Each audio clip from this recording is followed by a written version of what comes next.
Gospa Augustina Cvetkova je namestnica bolgarskega ministra za obrambo in je predsedujoča. I would like first of all to thank our hosts and to tell you that the organization was excellent. Your Minister of Defense opened the meeting and it was a really fruitful morning with statements of all countries who are members of CEDAW process.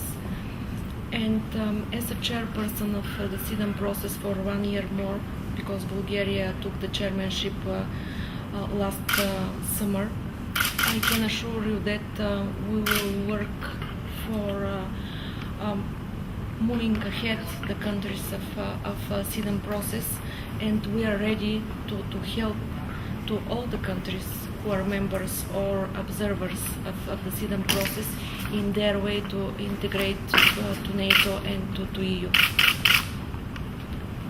I think that this is a very important meeting today, and once again I want to repeat that we are very thankful to our hosts. Everything was perfect, and really we'll go back to our countries sure that the decisions made here and put in the statement of Dichots will be a basis for further work. Thank you very much indeed. Hvala lepa.